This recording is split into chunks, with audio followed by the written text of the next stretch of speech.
Welcome to Last Word. I'm David Jenkins. He's Chris Popes, and Chris had some blowouts the other night here in local high school basketball. I'm throwing in the towel. I don't know what to do with this SEMO conference. I respect it.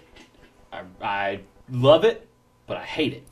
You know, I like to be right. We've been saying that these teams are going to beat up on each other all year. I didn't know they were going to beat down each other. It was just a beat down for Poplar Bluff over New Madrid by 30 plus. Yeah, 34. Notre Dame over Cape Central by 20 plus, and Jackson over Charleston by 30 plus. I think we both realize that it's 40 capable plus. of this happening. These teams just beating up each other. But Tuesday night was a full moon Tuesday or something like that, wasn't it? Right? I think so. Yeah. It was ridiculous. Like just a total beatdown of these teams are supposed to be, right in the thick of things, and then just Jackson. I throw my hand. Jackson beating Charleston that bad really doesn't surprise me a whole lot No, because they beat them pretty bad in the. That's a tough SEMO matchup conference for Charleston. And Charleston, they just can't get inside with the long arms of Jackson and everything. Jackson's just way too much size. So that one I understand.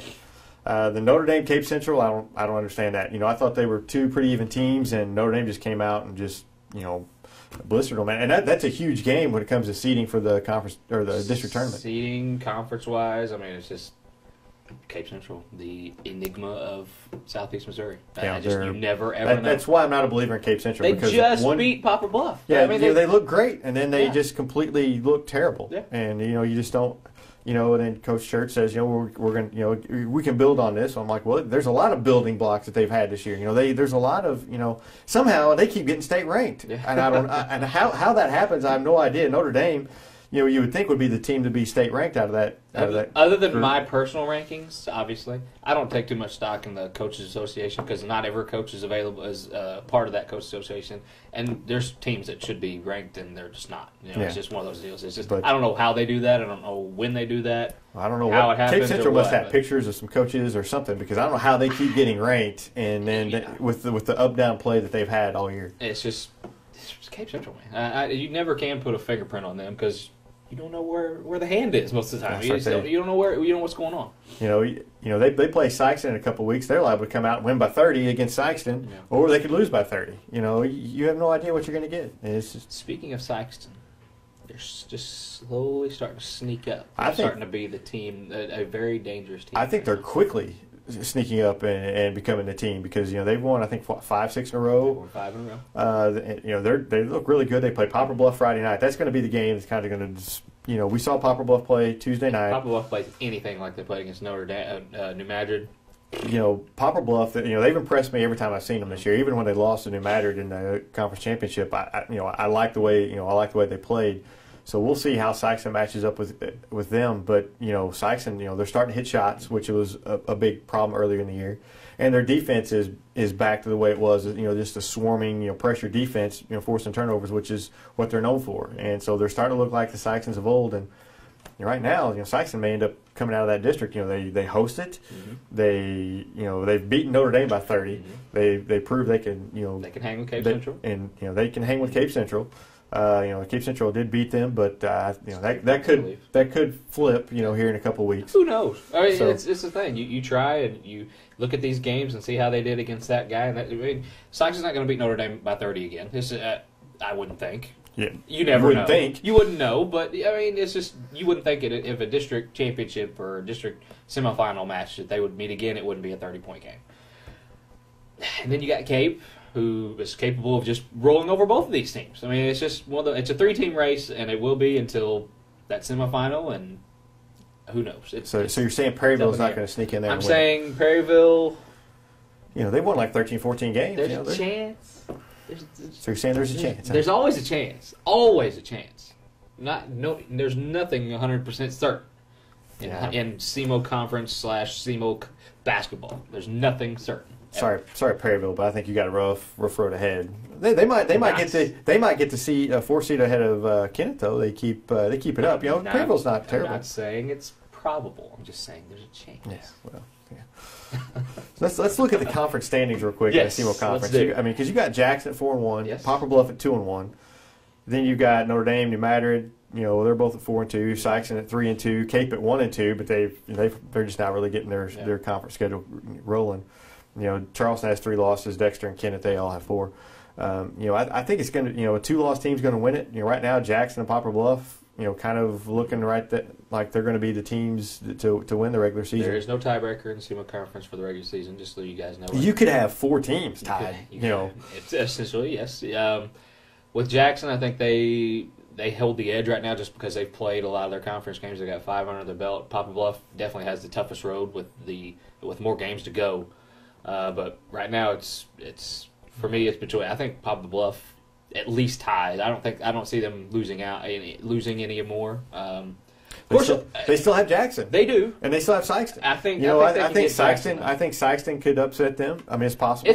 I'm not saying it's a sure thing, but it's just the way I'm thinking. I'm fresh off of watching Poplar Bluff just destroy this New Madrid team that I thought would get them last Tuesday night. But well, New Madrid's they've got to find somebody besides Willie Jimerson. If Jimerson's the only one scoring, I think he had 19 of their first 20, if I'm not mistaken, something like that. If he's the only one scoring, they're not going to win. And that's the thing. You get Jimerson going, that's great, but those are the other guys have to step up. Their next Javarcus Ward had 12, but he struggled mightily shooting the ball and at the rim. Yeah, after that, next guy had 4. Yeah, they've got to have some guys step up and make some shots. And Javarcus Word and T.J. Clark, Michael Walker, those guys have got to hit shots. Yeah. And you got to have some inside play. There was no inside play at all last night. You got Drew Palmer and Kyle Causey on the outside just to spread the floor and shoot threes, and it just didn't happen. They didn't break the defense down enough to do that. Poplar Bluff they handled them. They defensively, offensively, they just completely shut down New Madrid. New Madrid has shown signs that they can have funks, that they could, against Notre Dame. It was an exact parallel with that Notre Dame game. They let, like Coach Day said, the way that they were shooting the ball affect the way they played defensively, and that cannot happen. Good teams don't let that happen. Right. I mean, you can't, if you do that in district time, you're going to get beat. Yeah, by somebody. Yeah. No matter, because the district they're in, those teams can score, but they can't play defense. If you let the way you're playing, shooting the ball affects your defense, so one of those teams is liable to upset you. Well, speaking of those teams, you got the Boot Hill Conference tournament going on right now in Crowsville. All of a sudden, out of nowhere, play defense. I mean, we've been on them for a couple of years now. They don't play any defense. They get up and down the floor. They'll give up layups to keep force the pace or whatever. But last night, they decided they were going to, or Tuesday night, they decided they were going to give up some, they were going to give up some of that up tempo and play some good defense. And lo and behold, they upset Zenith. They have one pretty good player. I cannot think of his first name for the sake of me, but it's Austin from Caruthersville. I saw him last year. He a little younger last year. He's a guy that I've heard a lot about this year, and is one of the top players. And Caruthersville is always a formidable basketball team. Like you said, their weakness is defense. And hey, you step up, play defense, you upset Zenith. Kyle Moore for Zenith had 53 against them the first time they played. They held him to 10 points. It just proves that they can play defense. You take away 43 points away from one guy, and you might beat him. if they can play defense, they've got a shot. They have the athletes, and they have some players there that that's what we've been saying for years. Play some defense, you have a chance to make some noise in the district. So, they're making some noise, and of course you still have Hayti and Malden who are pretty good. One of those teams, if New Madrid's not careful, could sneak up and get New Madrid. That's very true. If they play anything like they did against Poplar Bluff, it's going to be a very upsetting season for them. But that district still runs through New Madrid. Me and you both know that. But like you said, any one of those teams decide they want to step up and stop somebody, that they can give New Madrid a game, and that's all you can ask for. I think this is maybe a good wake up call for New Madrid. I think we said that when they lost to Notre Dame, but you can only have off 8 straight. Right, but you can only have at this point in the season, the wake up calls that you're done with. I mean, districts are right around the corner. You've got to start preparing for districts. Poplar Bluff had one. They had one against Cape Central Friday, beat state-ranked St. Charles, and then come and beat state-ranked New Madrid. So they had their wake-up call, and I think that we're in for a very interesting – I keep hitting Michael Jordan. We're in for a very interesting stretch down the road, I believe, in the SEMO Conference and just district seedings and what's coming up. I think it's – I don't want to have to seed them. I wouldn't have to seed that Class 4 District 1. I wouldn't have to seed that Class 3 District 1. I wouldn't have to seed any of them. I really wouldn't. Yeah, there's going to be some unhappy teams that you kind of maybe get the short end of the stick there that end up having to play a 4-5 game, a tough game, then just to get to play the top seed. There's going to be some of those teams that aren't very happy. And it could be 1 or 2 games that decide it. One little letdown, here or there. Those are the games that could decide it. Zenith may end up getting that 4 seed. In the Class 3 District 1, they can look back to the Crowsville game and be like, well, there you go. Yeah. That's the game. Yeah, I mean, I believe Hayti beat them already. Hayti's beat Zenith twice this year. Twice already, so that you would think so that you would think Hayti would get over the them. 2 or the 3, and then you got Carlersville who beat them in the conference tournament. I would think that would play a factor. Right, and you got Malden who if they win this conference tournament by beating Hayti and by beating then that may propel them. They have a loss to Zenith, so it's just right. it's just one of those. It's one of those. A lot of it's going to be what have you done? What have you done for me lately? What games have you won lately? And district tournaments are going to be pretty balanced this year. Hey, it always seems to be that way. We think that some front runner, and we thought New Madrid would just kind of roll, and then all of a sudden they're kind of take a hit on the chin to Poplar Bluff, and that district shows that it can kind of maybe play with them a little bit. We talked a little bit about the key games coming up in the next week. One of those, Poplar Bluff is involved with one on Friday night. They host Sikeston. That's going to be a huge game. I think Sikeston can play with them. I think that's going to go down the wire. But then you have other games. Cape Central's at Kennett. You'd think Cape Central should win that game, but you never know. Then you've got Notre Dame at Bernie, which is a pretty good game on Friday night. That Bernie playing tough competition, trying to get ready for districts and everything. They played Twin Rivers to overtime the other night. Two overtimes, and one at the last second, if I'm not mistaken. And Bernie, they'll play tough competition, and I think Notre Dame, they've had a couple of tough games in a row. I think it's good for them to have a not necessarily a SEMO, not a tough game, but not a game that's out of the SEMO conference. Yeah, and Bernie is a team that could give them that. They're a team that knows how to play their opponent and still do what they do best. It's a different type of team than what they're used to playing, though. Yeah, and as far as tough games and tough wake-up calls, Scott County Central had one Tuesday night against Kelly. That was one that they were losing to Kelly at halftime. Now, I'm not saying that shouldn't happen, but that shouldn't happen right now. Should not happen. Kelly's in the rebuilding stage of that program, and I commend them. The best start, I believe, since I looked it up last night. It's almost 8 years. 2008, I believe. Yeah, something like that. I think they had 13 wins in 2007, 2008, something like that. It's this year's their best start since then. It's positive what you see from that Kelly boys because they went winless not too long ago. Well, yeah, Scott Central stay out of foul trouble, guys. That's their Achilles. They have 7 players and 3 players that cannot leave the floor, and with them, they have to have all those guys. And so far, up until that Kelly game, they haven't had much trouble with that. Bernie coming up in a district, they'll know what to do. Yeah, they'll try their something tells me Bernie's going to grab hold of that Kelly tape. They could. Just try to attack them and try to get them in foul trouble. That's one way to if you get them in foul trouble, they got problems. They do, but they stay on the floor and I think they pretty much have a good road to the Final Four this year. But got to stay on the floor. We'll see.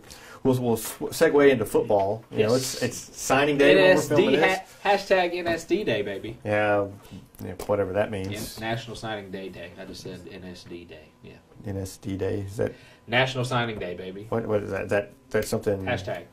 What's hashtag? Hashtag Twitter. Oh. You are so old. My gosh, you are old. Whatever.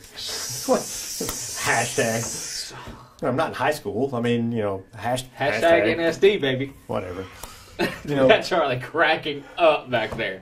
Whatever. He is almost barreled over. I used the Google just today. The Google. He used the Google. I saw where Mizzou landed the number 2 prospect.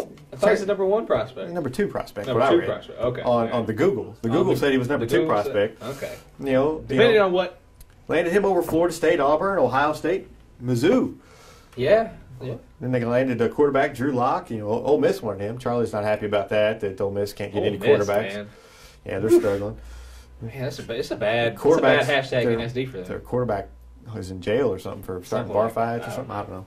But, locally, though, SEMO signed 26 players. They signed some really good players. Tate Bender, quarterback from Iowa Western, and a 2-star tight end from Memphis, Marquette Murdoch. Marquette Murdoch. That's kind of a cool name. But locally, hashtag Eminem. But Coach Tuke, he signed a local player some more. I love that. Bud Hilburn from linebacker from Kennett, Austin Cooley from Potosi, Dante Van Dieven from Jackson, Drew Forbes from North County, and Ryan Ochoa from Hillsborough. A little bit out of the area, but I absolutely love that. Whether these guys are going to be I would assume that they're going to be. They are touted to be a starter at one point, whether or not they are or not. You have some local guys that you can rally behind and get behind. And SEMO is our extended high school team. They should be anyway. That's Right. what they should look at. A small college like that, you should have local guys, and it's awesome to me. And Coach Tukes doing a great job of blending some guys from outside, but with local guys, and they looked a lot better. I went to some games last year; they looked a lot better last year, and hopefully he just continues to build. On a side note, there one player, Trevon Billington from Soldan. Sikeston fans may remember him as the guy who jumped up between three Sikeston guys and made a great catch. I saw that name. I was like, that's that guy who. Oh yeah, he's going to be fun to watch. So he'll be fun to watch. So I'd like to say congratulations to Chaffee Trevor Moorhead, who signed with Austin Peay today. Mm-hmm. He's missed his football season because of an injury and basketball season. Well deserved for him. It would have been a nice get for SEMO. I'm not sure if he had that in mind, but I'm good. Congratulations to him. Still, great job congratulations to everybody who signed, and great job by SEMO getting more local talent, and hopefully they continue to get better. So we'll see you guys next. That to the basketball season. Yeah. Basketball side. Yeah. We can do that too, right? That's right. Right, Nut? That's right. So we can do that too. Just get some local guys up there. Don't think of Bogan. Just saying. We'll see you guys next week on The Last Word.